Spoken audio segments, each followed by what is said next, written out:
కీర్తనల గ్రంథం 105 అధ్యాయం. యెహోవాకు కృతజ్ఞతాస్తుతులు చెల్లించుడి, ఆయన నామమును ప్రకటన చేయుడి, జనములలో ఆయన కార్యములను తెలియజేయుడి. ఆయనను గూర్చి పాడుడి, ఆయనను కీర్తించుడి, ఆయన ఆశ్చర్య కార్యములన్నిటినీ గూర్చి సంభాషణ చేయుడి. ఆయన పరిశుద్ధ నామమును బట్టి అతిశయించుడి.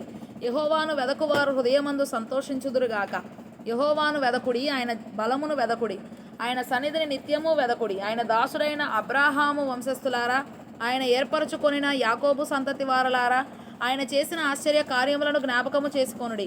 ఆయన చేసిన సూచక క్రియలను, ఆయన నోటి తీర్పులను జ్ఞాపకము చేసుకొనుడి. ఆయన మన దేవుడైన యెహోవా, ఆయన తీర్పులు భూమి యందు అంతటా జరుగుచున్నవి. తాను సెలవిచ్చిన మాటను 1000 తరముల వరకు, అబ్రాహాముతో తాను చేసిన నిబంధనను, ఇస్సాకుతో తాను చేసిన ప్రమాణమును నిత్యము ఆయన జ్ఞాపకము చేసుకొనును. వారి సంఖ్య కొద్దిగానుండగాను, ఆ కొద్దిమంది ఆ దేశమందు పరదేశులై ఉండగాను, కొలవబడిన స్వాస్థ్యముగా కనాను దేశమును మీకు ఇచ్చేదనని ఆయన సెలవిచ్చెను. ఆ మాట యాకోబునకు కట్టడగాను, ఇశ్రాయేలునకు నిత్య నిబంధనగాను స్థిరపరచియున్నాడు. వారు జనము నుండి జనమునకును, ఒక రాజ్యము నుండి మరి ఒక రాజ్యమునకు తిరుగులాడుచుండగా, నేను అభిషేకించిన వారిని ముట్టకూడదనియు, నా ప్రవక్తలకు కీడు చేయకూడదనియు ఆయన ఆజ్ఞ ఇచ్చి, ఆయన ఎవరినైనను వారికి హింస చేయనీయలేదు. ఆయన వారి కొరకు రాజులను గద్దించెను. దేశం మీదికి ఆయన కరువు రప్పించెను. జీవనాధారమైన ధాన్యమంతయు కొట్టివేసెను. వారికంటే ముందుగా ఆయన ఒకరిని పంపెను. యోసేపు దాసుడుగా అమ్మబడెను. వారు సంకెళ్ల చేత అతని కాళ్ళు నొప్పించిరి. ఇనుము అతని ప్రాణమును బాధించెను. అతడు చెప్పిన సంగతి నెరవేరు వరకు యెహోవా వాక్కు అతని పరిశోధించుచుండెను.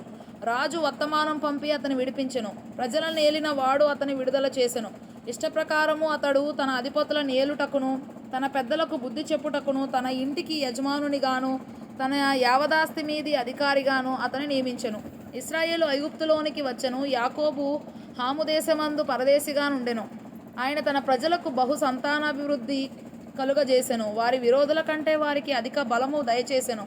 తన ప్రజలను పగజేయునట్లును, తన సేవకుల ఎడల కుయుక్తిగా నడుచునట్లును ఆయన వారి హృదయములను త్రిప్పెను.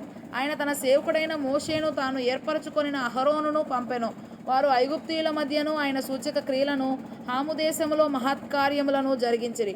ఆయన అంధకారం పంపి చీకటి కమ్మజేసెను. వారు ఆయన మాటను ఎదిరింపలేదు. ఆయన వారి జలములను రక్తముగా మార్చెను. వారి చేపలను చంపెను. వారి దేశంలో కప్పలు నిండెను. అవి వారి రాజుల గదులలోనికి వచ్చెను.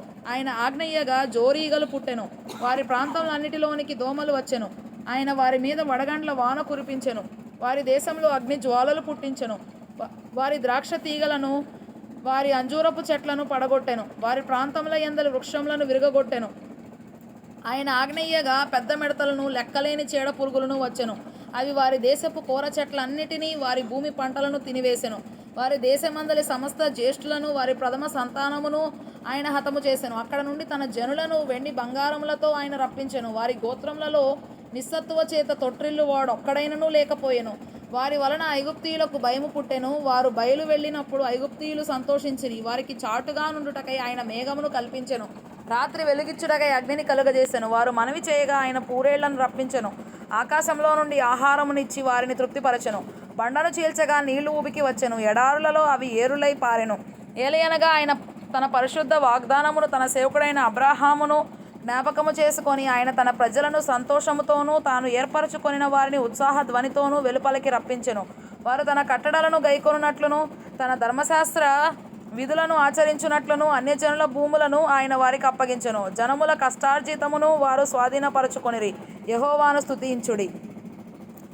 స్తుతించుడి.